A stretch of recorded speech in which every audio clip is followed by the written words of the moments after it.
And fruit and nut wafter over to those pads over there was a whale. Lovely, and off he goes. Oh, nearly had me in the face there. But I'm going to catch my first 20 from this lake today. I don't know if the fish are still on.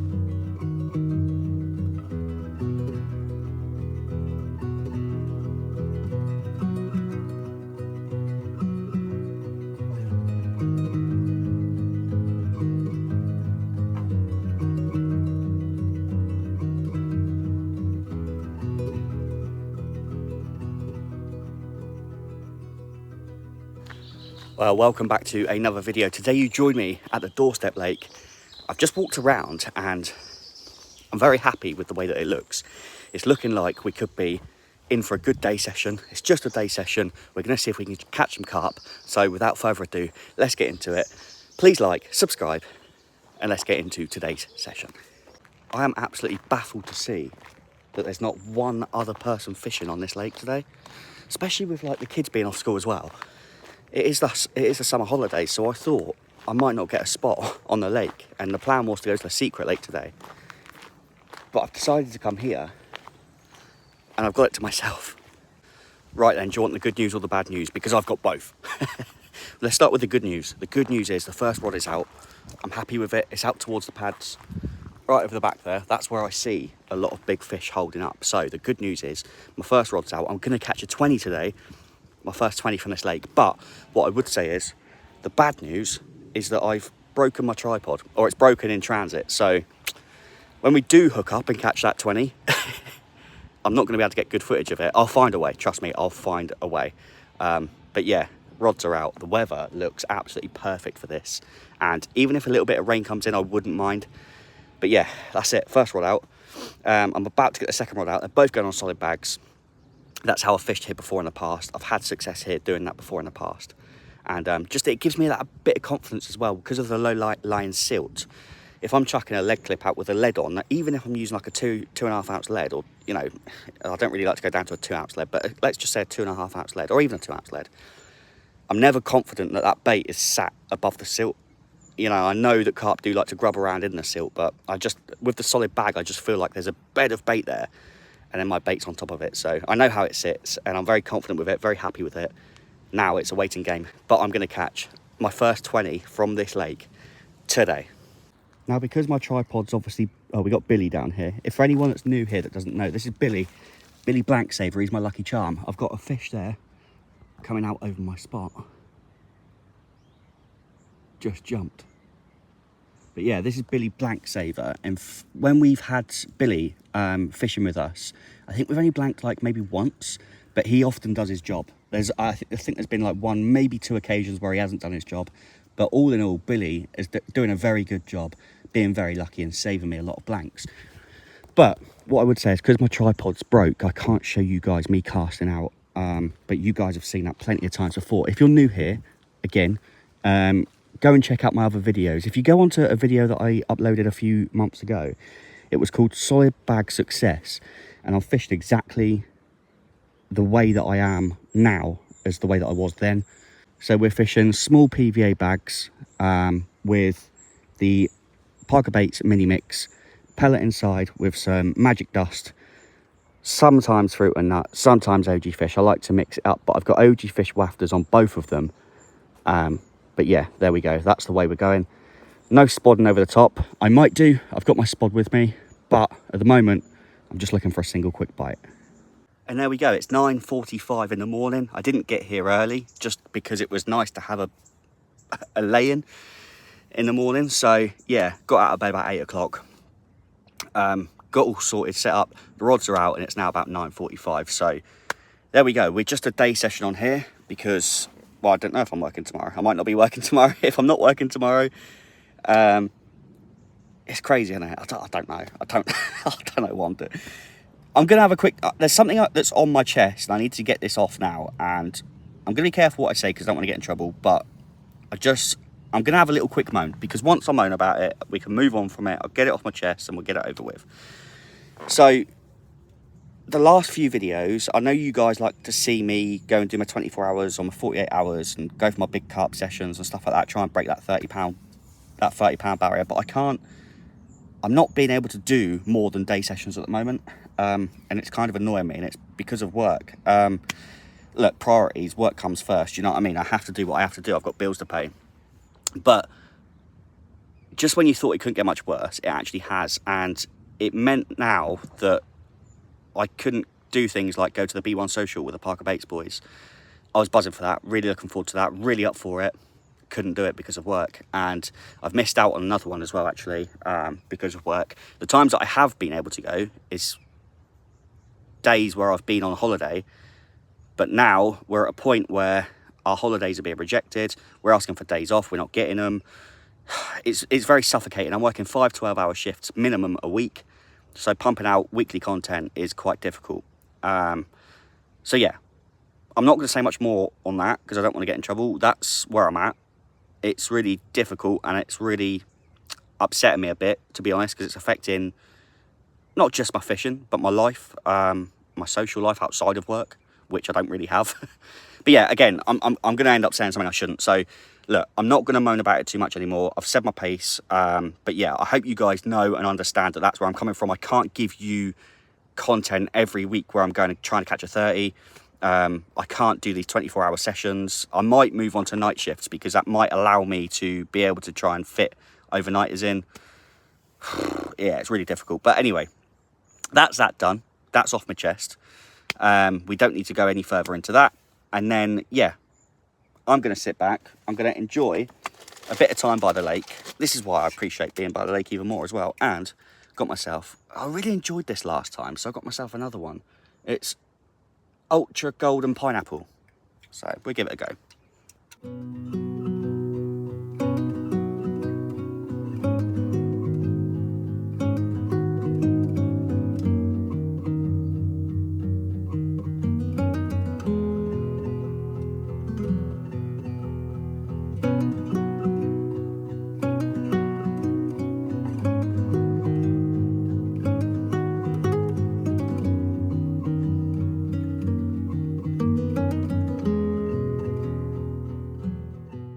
Okay, so the rods are in. I don't have a fish. I've just got them resting up there. I'm going to go round and get some bait in over on that spot over there because they've been out for about 2 hours and I've not had a sniff.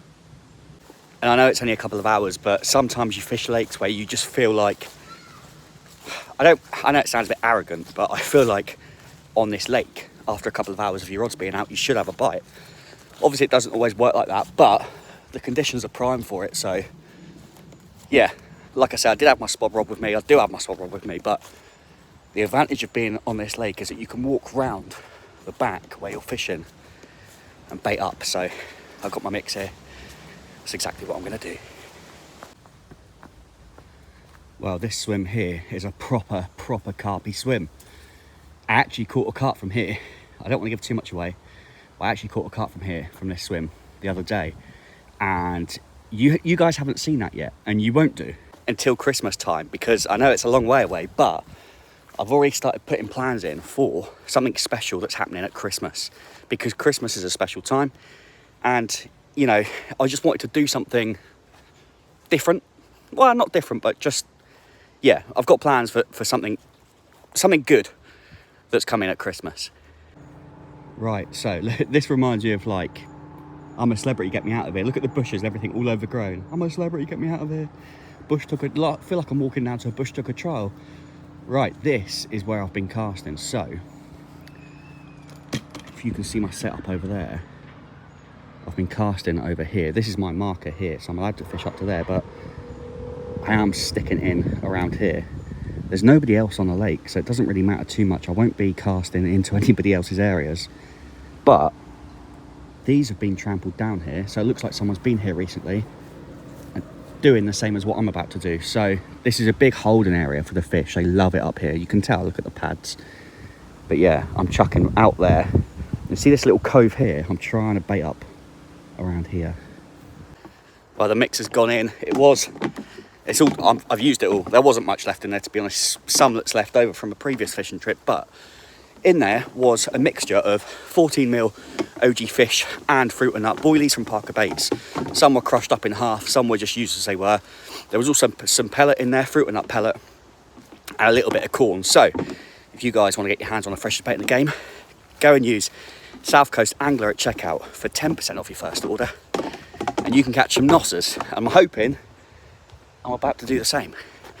Well, there we go then. The rods are back out now. The left-hand rod over to that spot where I baited up, and then the right-hand rod again over towards the edge of those pads. The thing is, obviously we've got the aerator there, and there's two metal poles that dig right down into the bottom.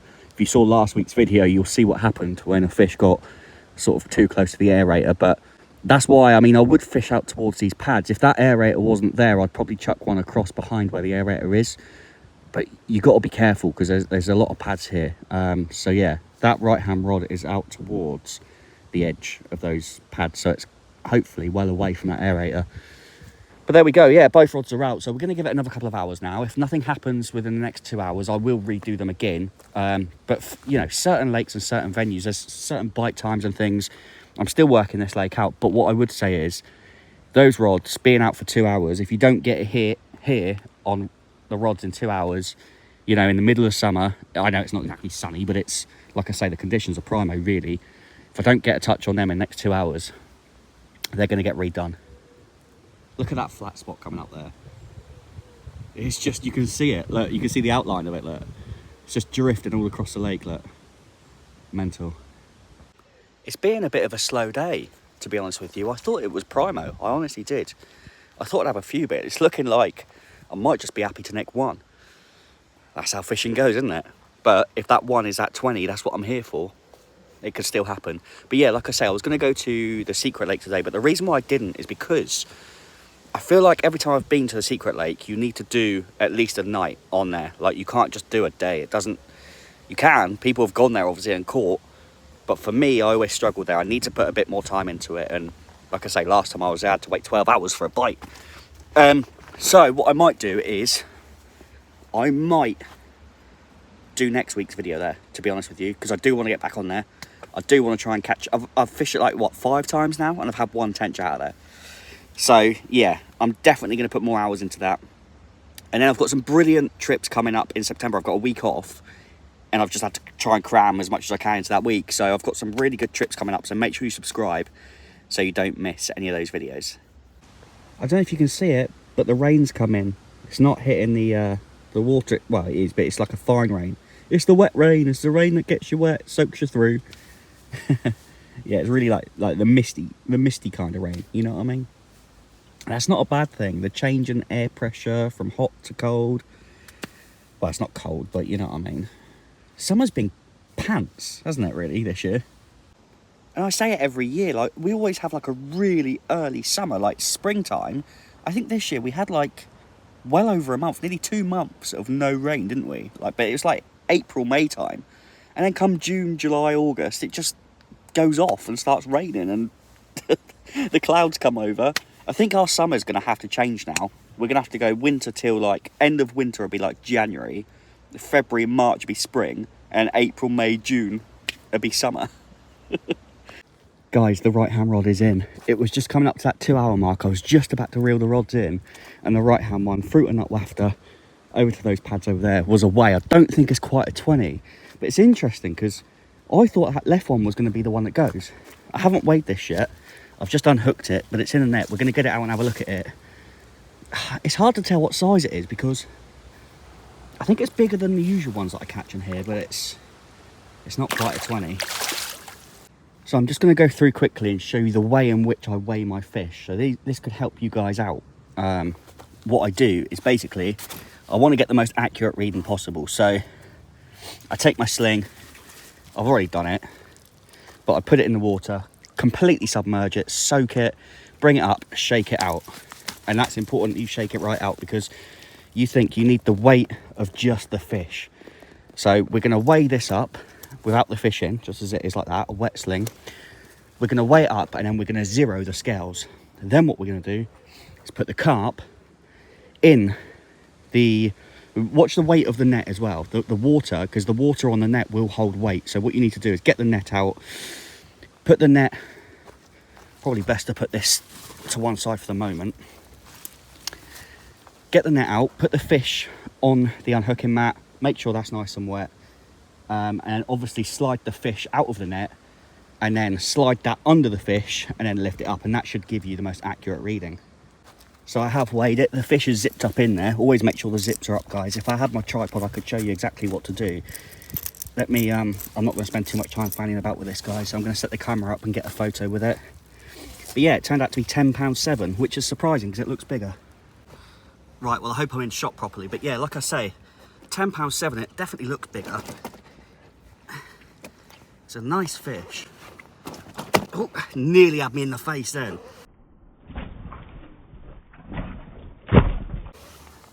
Classic Doorstep Lake common. There we go. £10.7. Get in.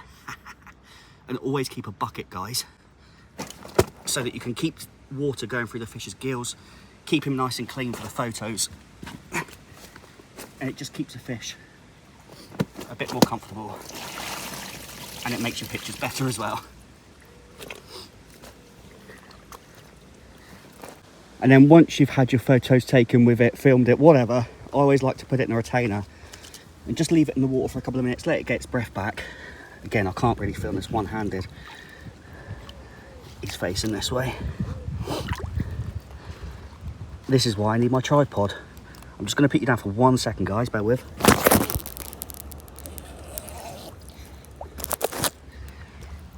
So I've just unzipped the front of it. Head should be facing that way. I would usually do this two-handed. There he is.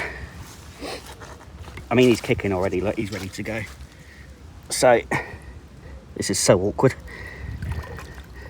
Point that down. I mean, like I say, if I had two hands, I wouldn't have to do this, but just give him a little gentle. There we go. Lovely. And off he goes.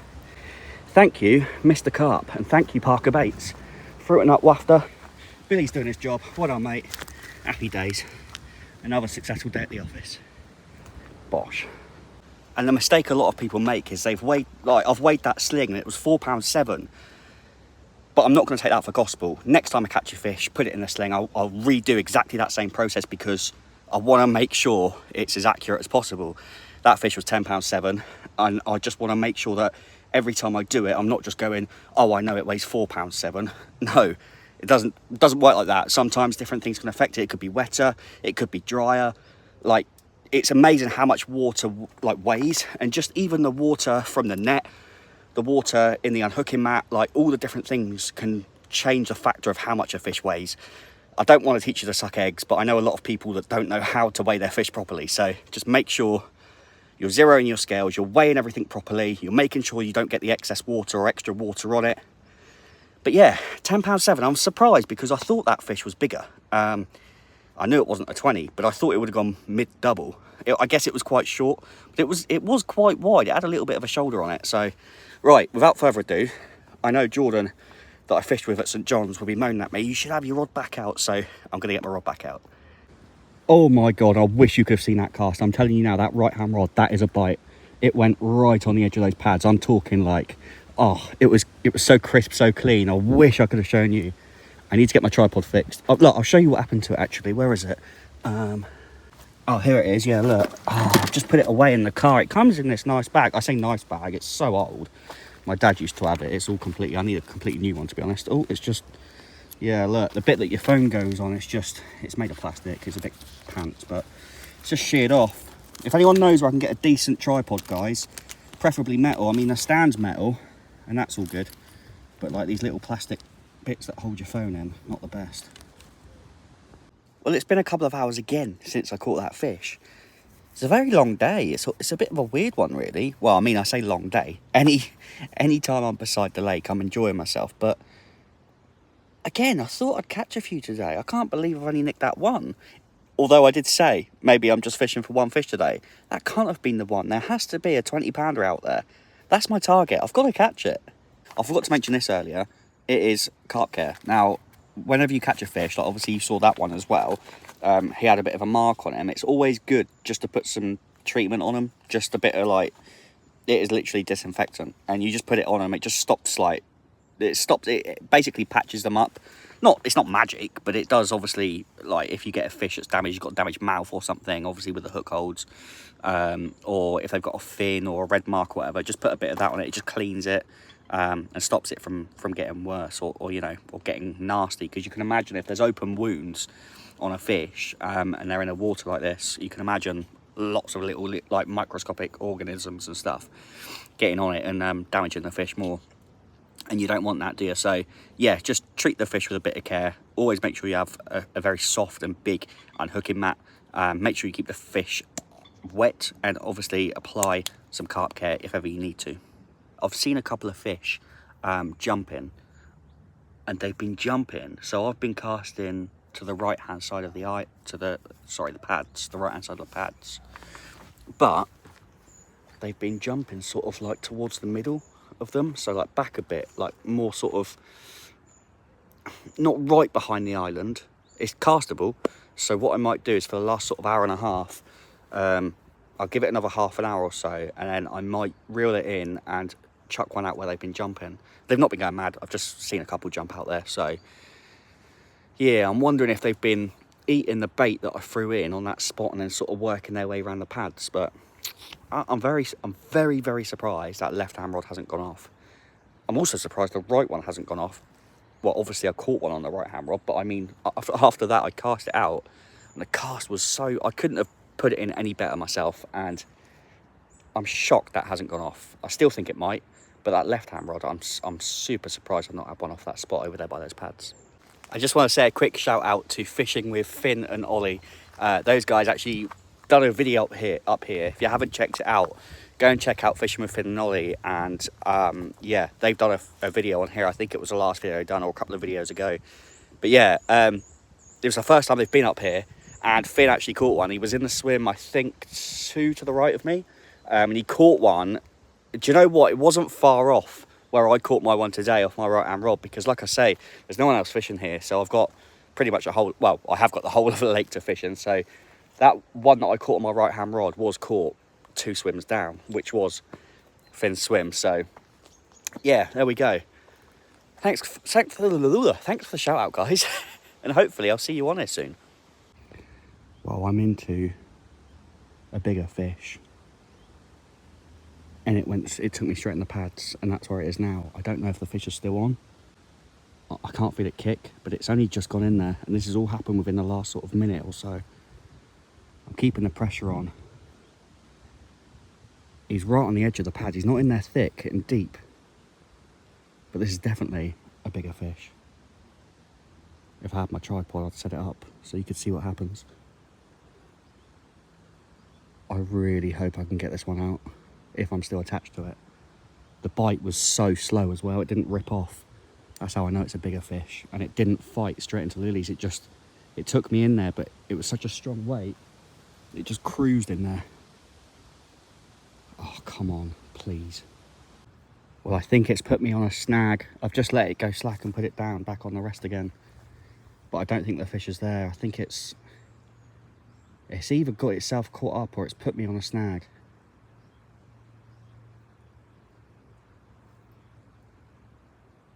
It's just a dead weight. It's not taking line. It's not moving. I think I've been done here. And I am very annoyed because this could well be the 20 I was after. Like I say, the bite alarm, it didn't go beep, beep, beep, beep, beep, beep. It just went beep, beep, beep.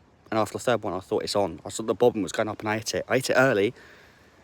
I don't know how. And the thing is as well, is I reeled in, kept pumping, but it didn't kite straight in the pads. It just cruised like a submarine, just like a big weight, just plodding along into the pads, and that's where it's done me. And I think I'm done. I really do think I'm done. I feel like if the fish was on, it would have taken line by now, but it hasn't. Nothing's happened, so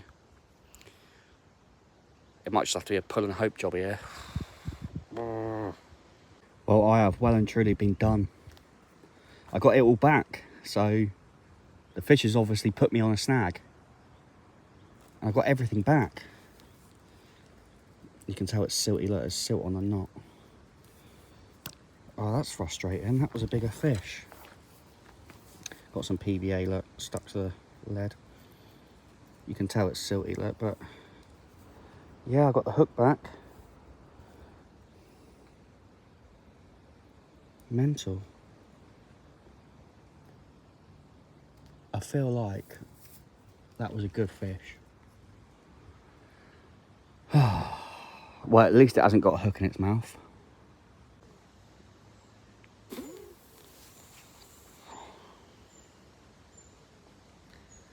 Was that a £20 carp? I don't know. But I would bet my mortgage, I would bet my house on that being the biggest fish that I've hooked up from this lake.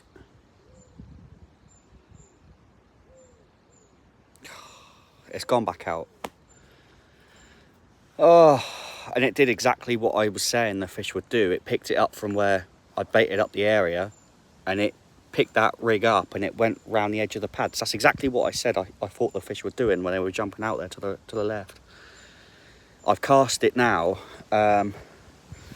It's slightly left where I hooked that one up, closer to the pads, which is, again, maybe it's dangerous fishing that close to the pads, but I could not have been on that rod any quicker. I literally picked it up and I had the rod right. I was keeping it away from the pads as much as possible, but it wasn't taking line, but it wasn't going mental. It was literally just going, I'm going this way. And I'm like trying to force it back, obviously whilst trying to play it without snapping the line. And the fish is just like, I'm going. It wasn't like, do you know when you hook into a fish and it screams off and the fish is like left and right and all over the show? This one was just like, nope. Oh, wow. Just over an hour and a half to go. Those rods are not getting touched now, unless a catch, obviously. They're out. That's it. Ah, blast. Oh dear. Can you see that, guys? That's a deer. That's crazy. Sorry to go on about it, but when I hooked it, it almost felt like it was a powerful fish, and it almost felt like it didn't panic. It knew exactly what to do. It obviously hooked itself and was like, right, let's not panic. I know exactly where to go. I know exactly what to do. Bish, bash, bosh, boom. See you later. Oh, it's frustrating when you lose fish, isn't it? It really is. I'm not going to say what I was about to say. It is about 6:10 now in the afternoon, or early evening. I'm going to give it to about 6:30 and then start packing away. I've got a few bits up and together. I mean, I've not got a lot to pack away really. But sling's up there, drying off. And maybe we need to use it again. The net's up there drying off. Oh, I'm so gutted. I really am gutted. Yeah, it's frustrating, isn't it? I mean, losing that fish takes this session from an okay session to a great session. You know, if I'd have caught that one, it would have been fantastic. But that's fishing. That's the way it goes, isn't it? You know. And if it was that easy, every time we caught, we'd catch 20s and 30s. But it doesn't work like that, does it? It's just one of those things, I guess. It's frustrating. It is, but the lake's always going to be here. I guess I'm going to have to come back. And that's me all packed away. I'm just heading down to get to the car now. I'm going to drive it up towards the back of my swim so I can load it all up. And I'll be on my toes. But I genuinely thought we'd have a few fish today. Surprised it was just the one. Well, two. The less said about that, the better. Absolutely gutted. Really am, because, yeah, like I say, that was probably, it's definitely the biggest one I've hooked in this lake. It is what it is. It's part of fishing. We learn, we grow. I don't need to talk like it's a blank. I still caught a nice carp, so there we go. That's another one I've caught. So, but if you have enjoyed this one, please go down, smash the like button, subscribe so you don't miss any more videos going forward. And like I say, I've got a week off in September and there are a couple of really good trips coming up, so you don't want to miss them. But until next time, bish, bash, bosh.